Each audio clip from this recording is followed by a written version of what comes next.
Good morning Odisha. आज 10 October 2025 आसंतु जानिबा आजिर खबर उपरे।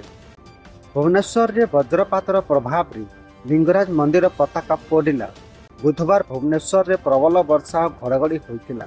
वज्रपातर प्रभाव रे महाप्रभु श्री लिंगराज मंदिर पताका पोड़ी जाइतिला। सेहीपरि मंदिर रे लागिथिबा किछि सीसीटीवी मध्य क्षतिग्रस्त होइछि और केतोटी कैमेरा नष्ट होइछि। सेथिपई स्पष्ट जଣା पड़िनी। मोट 35टी कैमेरा मंदिर लगी सर्वेक्षण चलती। गर्भगृह सहित अन्य स्थान में बल्ब पड़ जा सूचना मिली।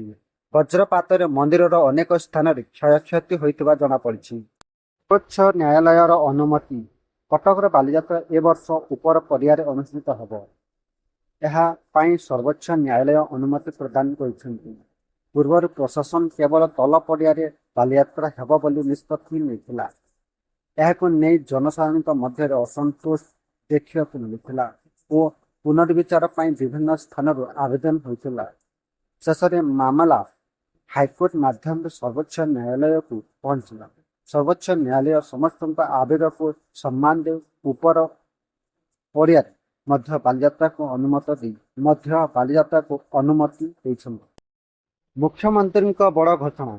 स्कॉलरशिप 16 और 17,000 टंका। मुख्यमंत्री मोहन चरण माझी बुधवार रे बड़ घोषणा कर सरकार प्री मैट्रिक स्कॉलरशिप को 10,500 टंकार वृद्धि कर 16,000 टंका कर लाभ हजार हजार पिलामाने पाइबे। सेहीपरि अन्वेषा योजना रे छात्र छात्री माने पाइबे 17,000 टंका।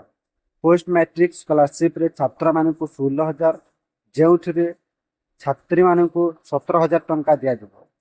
मुख्यमंत्री कहते यही वृद्धि द्वारा पिलामाने उत्साहित हेबे एवं शिक्षा रे आगको बढ़िबे।